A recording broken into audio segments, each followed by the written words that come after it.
All right, so today we're going to go over the keywords and content, keyword mapping and content planning.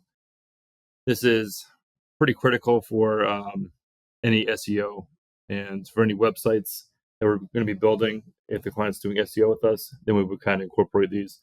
If they're not, if we're just building a website only, then whatever, we'll just generate whatever content, let them run with it. But what we'll be covering today is the keyword research and mapping. We're not going to go too much into the keyword research. That's something that the SEO team will do, primarily Kareem, Phil, or Tom, that will be gathering keywords for clients. We'll hit on it a little bit, though, learn how to conduct keyword research and select the right keywords for web pages, understand how keyword mapping aligns with the website structure and SEO strategy, go over some best practices, and we'll also do some implementation and ongoing processes. But we're not going to go too crazy on the hands-on part, obviously. We're not going to have you do like activities right now. I do recommend setting up your own template. We'll do this at the end. And you can upload that into Basecamp or in the docs and files of each client that's doing SEO services. All right. Again, what we just discussed.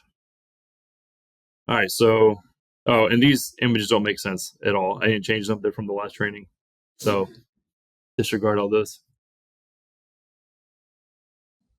All right, so what is keyword mapping? Anybody want to give that a shot?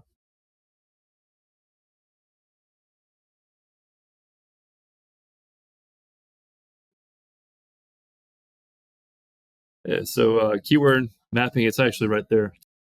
Assigning keywords to specific pages on a website. So what I've noticed in a lot of our content, I don't know if you've seen this in SEMrush too, there's a lot of like cannibalization that's going on where pages are like eating each other, like with the keyword rankings and all that.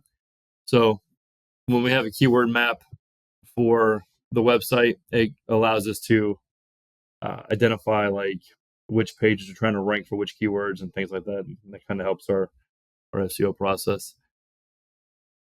Organizing them by intent, whether informational, navigational, transactional, commercial. Why it's important, again, it helps avoid keyword cannibalization, ensures every page targets the right search intent, supports internal linking and content hierarchy. And then it goes into some types of keywords and their role, like primary keywords are the main focus of a page. Secondary, variants, related terms. The LSI keywords, contextually relevant terms for SEO. And then long tail, high intent, low competition search queries. The long tail ones are going to get a lot of the wins with. One I didn't include in here, but is also kind of important, are like location-based keywords too.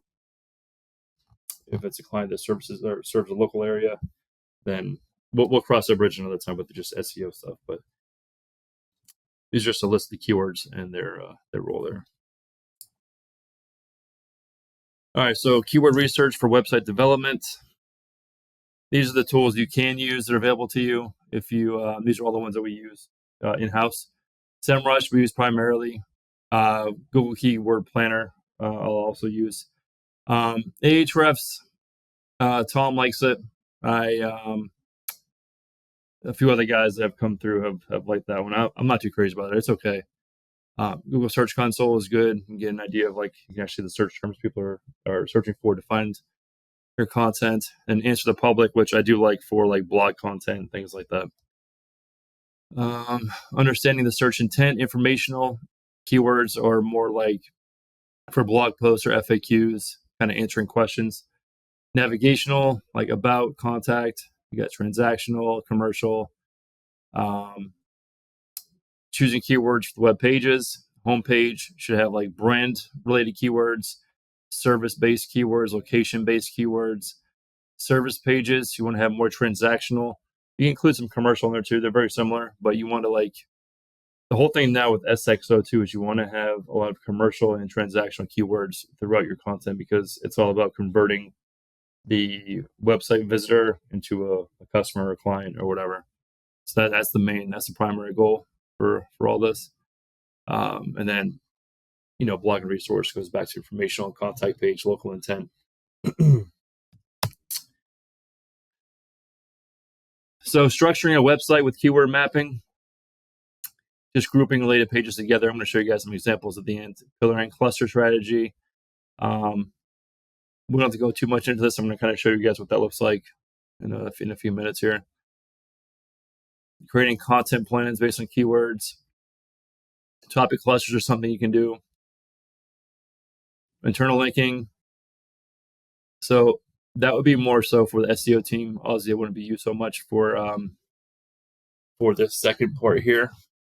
For this, for that would cover websites that are doing SEO too. But the URLs we discussed before, the URL structure and all that. Let's see.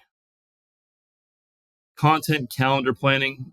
That's just like scheduling out like blog posts or any kind of updates and all that. You can schedule that if you don't want to publish it live right away. Internal linking strategies are just, linking to other internal content on the website. But yeah, we'll go through the templates too that we have in a minute here. So keyword mapping in action. Some quick step-by-step, connect the keyword research, group them by intent, assign primary and secondary keywords to each page on the website, map keywords into a keyword mapping spreadsheet, create a content outline for each page. So this is just like a basic template I threw together here. So you have like a page URL. Everybody know what this URL is here? What that would be? Like what page would this be? Homepage. Okay, good. Yeah. And then it's the digital marketing, and then secondary search intent, and then this is the content types going for the, it's homepage content. Service-based, SEO services, transactional service page.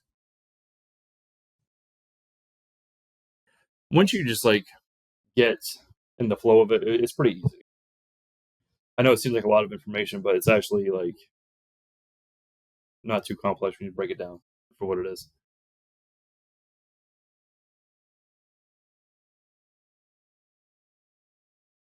Yeah, best practices. So yeah, each page should target a unique keyword set. You don't want to have like too much overlap with the keywords. Canonical tags or no index tags if pages have similar content. Optimize existing content, refresh content with updated keyword research. That's another thing too. Every 3 to 6 months, give or take, depending on the tier and what the client does. You may want to just check, see what, because keyword search trends too, they go up and down. You want to see like what's still relevant, because some keywords might be not so relevant, in a few months, 6 months from now, whatever. Most of the time, it's not going to have that much of a change, but there are certain businesses or services that you'll see some change, or you might want to change or update it. Improve meta titles, descriptions, and headers. Tracking performance, marginal rankings with GSC and SEMrush. Adjust the keyword strategy based on search trends. All right, and I'm not going to do any of these application things, but keyword mapping for a new website. Team members will map keywords for a mock website. We're not going to do that.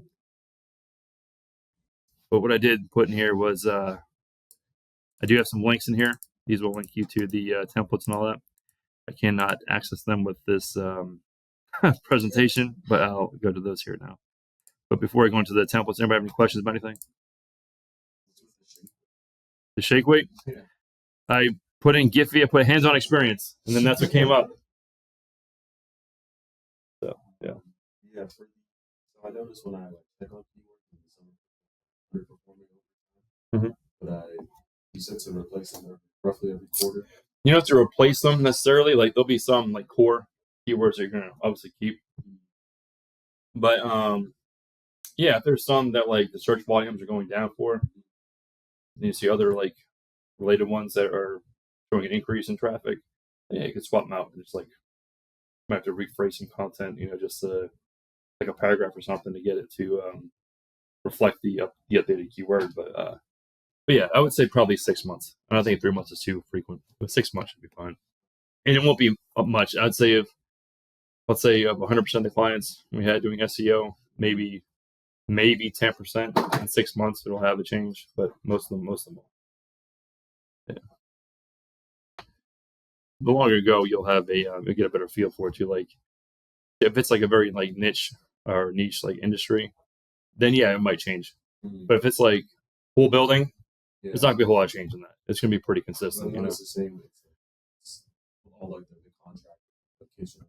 And those are all be very similar. Yeah, you're not gonna see much change in that kind of trend. It's more of like the real specific like niche like industries are gonna have a little bit of change in the keywords and search volume and all that. Yeah. Any other questions, anybody?